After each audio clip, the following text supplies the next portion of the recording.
प्रतिदिन दैनिक अखबार संपादकीय आइडियो में आपका स्वागत है। आप हेडलाइन सुनिए। भीड़ प्रबंधन के लिए अब विशेष प्रशिक्षण जरूरी, दैनिक भास्कर। भीड़ प्रबंधन में नाकामी, दैनिक जागरण। जोखिम में विश्व व्यापार बिजनेस स्टैंडर्ड, सराहनीय फैसला, राष्ट्रीय सहारा। ताकि ना हो भगदड़, हिंदुस्तान। अब संपादकीय विस्तार से। भीड़ प्रबंधन के लिए अब विशेष प्रशिक्षण जरूरी है, दैनिक भास्कर। पहले मौनी अमावस्या पर महाकुंभ क्षेत्र में 2 जगहों पर अब राजधानी नई दिल्ली के मुख्य रेलवे स्टेशन पर भगदड़ में दर्जनों लोग मारे गए। प्रशासन अक्षम रहा, लेकिन क्या इतने कहने पर से स्थिति का सही विश्लेषण और तदनुरूप सीख मिलेगी? इस भीड़ और दुनिया के तमाम भागों में एकत्रित होने वाले भीड़ों के बीच अंतर को समझें। हज हर साल होता है, जबकि महाकुंभ 12 साल में एक बार। उसमें भी किसी विशेष दिन और समय पर स्नान का महत्व होता है, जिसमें हर श्रद्धालु स्नान करना चाहता है। पवित्र संगम में भी सभी भक्त स्नान करना चाहते हैं। एक नया कारण है सरकार का धार्मिक प्रचार की भूमिका में होना। इस बार राजनेता से लेकर वर्दीधारी अधिकारी तक इस पावन अवसर पर श्रद्धालुओं को सनातन धर्म को मजबूत करने के लिए महाकुंभ में स्नान करने के लिए प्रेरित करते दिखे। लोक प्रशासन का मूल सिद्धांत है कि फैसले तार्किक और निष्पक्ष रहकर लिए जाएं, लेकिन जब वक्त देखता है कि राज्य की एजेंसियां उसे प्रेरित कर रही हैं, तो उसका फैसला नया रूप लेने लगता है। कांवड़ यात्रा, मुहर्रम या विसर्जनों के जुलूस के दौरान छुटपुट घटनाएं इस ओर पहले से इशारा कर रही थी। 110 करोड़ से ज्यादा हिंदुओं की धार्मिक भावना का प्रबंधन प्रशासन के लिए नई चुनौती है। आईएएस और आईपीएस अकादमियों ने इस पर नया ट्रेनिंग कोर्स शुरू होना चाहिए। भीड़ प्रबंधन में नाकामी, दैनिक जागरण। हमारे नीति नियंता किस तरह समय पर चेतने से इनकार करते हैं, इसका ही ताजा उदाहरण है रेलवे की ओर से यह कहा जाना कि देश के 60 स्टेशनों में होल्डिंग एरिया बनाए जाएंगे। यह काम तो उन रेलवे स्टेशनों पर प्राथमिकता के आधार पर महाकुंभ शुरू होने के पहले ही कर लिया जाना चाहिए था, जहां से एक बड़ी संख्या में लोग प्रयागराज जाने के लिए ट्रेन पकड़ते हैं। आखिर रेलवे स्टेशनों पर होल्डिंग एरिया बनाने का विचार तब क्यों आया, जब नई दिल्ली रेलवे स्टेशन पर भगदड़ मचने से 18 यात्रियों की मौत हो गई? यह प्रश्न भीड़ प्रबंधन की नाकामी को ही रेखांकित करता है। रेलवे की ओर यह भी बताया जा रहा है कि प्रयागराज के आसपास के 300 किलोमीटर के स्टेशनों पर भीड़ प्रबंधन प्रोटोकॉल में बदलाव किया जाएगा, लेकिन अब तो महाकुंभ समापन की ओर बढ़ रहा है। ऐसा लगता है कि यदि प्रयागराज जाने वाली ट्रेनों में भारी भीड़ के चलते समस्याएं सामने नहीं आई होती, तो बीते दिनों नई दिल्ली रेलवे स्टेशन पर जानलेवा भगदड़ नहीं मचती, तो भीड़ प्रबंधन का सबक सीखने की नौबत ही नहीं आती। जोखिम में विश्व व्यापार बिजनेस स्टैंडर्ड। अमेरिकी राष्ट्रपति डोनाल्ड ट्रंप ने अपने चुनाव प्रचार अभियान के दौरान टैरिफ में तेजी से इजाफा करके व्यापार नीति को नया आकार देने का अपना इरादा छिपाया नहीं था। ट्रंप को लंबे अरसे से इस बात की चिंता रही है कि पारंपरिक व्यापार व्यवस्था में अमेरिका के साथ न्याय नहीं किया गया है, और अब वह एक बार फिर ऐसी स्थिति में पहुंच गए हैं जहां वे पूरी दुनिया पर अपनी ये धारणा थोप सकते हैं।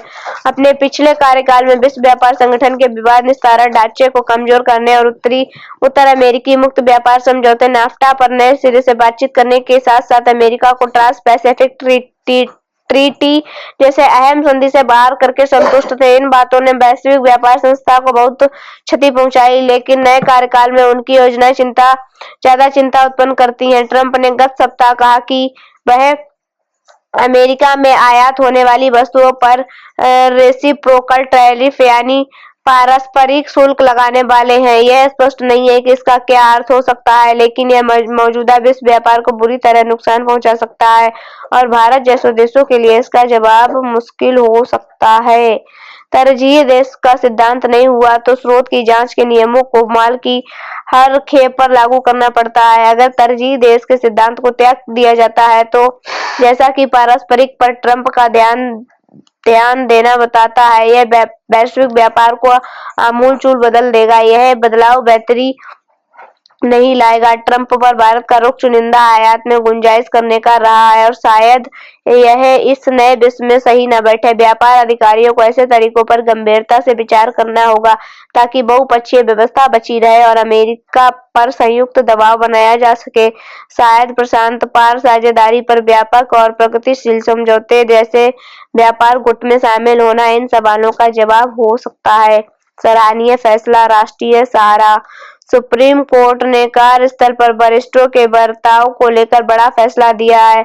कहा है कि वरिष्ठ अधिकारियों की डांट फट किया गया अपमान नहीं माना जा सकता, जिस पर आपराधिक कार्रवाई की जरूरत हो। ऐसे मामलों में व्यक्तियों और विरुद्ध आपराधिक आरोप लगाने की अनुमति देने के गंभीर परिणाम हो सकते हैं। पीठ ने कहा, महज गाली गलौज, असभ्यता, अशिष्टता भारतीय दंड संहिता की धारा 504 के तहत आदतन किया गया अपमान नहीं है। यह धारा शांति भंग करने के इरादे से जानबूझकर अपमान करने से संबंधित है, जिसमें 2 साल की सजा का प्रावधान है। मामले में राष्ट्रीय दिव्यांग सशक्तिकरण संस्थान के कार्यवाहक निदेशक पर सहायक प्रोफेसर को अपमानित करने का आरोप था। शिकायतकर्ता के अनुसार निदेशक ने अन्य कर्मचारियों के समक्ष डांटा व फटकारा था।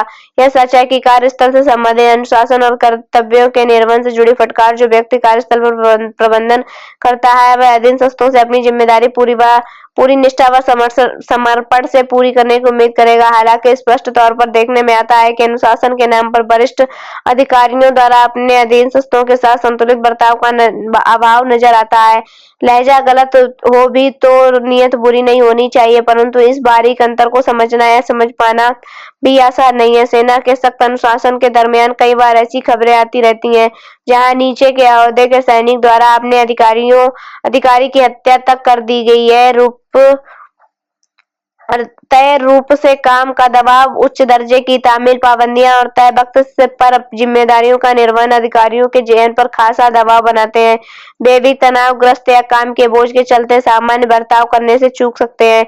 यह बात सिर्फ उच्च अधिकारियों या कनिष्ठों तक ही सीमित नहीं है। कार्यस्थल पर अभद्र भाषा या गाली गलौज करने वाले अशिष्ट अधिकारियों के बर्ताव को लेकर भी कर्मचारी क्षुब्ध रहते हैं। जो कार्यस्थल पर महिलाओं के खिलाफ होने वाले उत्पीड़न व अभद्र बर्ताव को लेकर कानून बनाए गए हैं, वैसे ही समस्त कर्मचारियों के हित में भी व्यवहारगत संहिता लागू किए जाने की जरूरत है।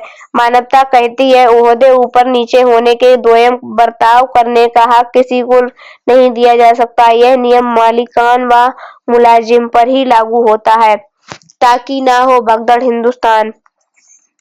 नई दिल्ली रेलवे स्टेशन पर भगदड़ के बाद रेल विभाग ने एहतियातन जो कदम उठाए हैं उसकी सराहना होनी चाहिए। विभाग ने ऐसे 60 स्टेशनों की पहचान की है जहां आए दिन भीड़ की आशंका रहती है। ऐसे स्टेशनों पर भीड़ प्रबंधन के पुख्ता इंतजाम किए जाएंगे। ऐसा नहीं कि स्टेशन पर भीड़ नियंत्रण के बारे में कभी सोचा न गया हो।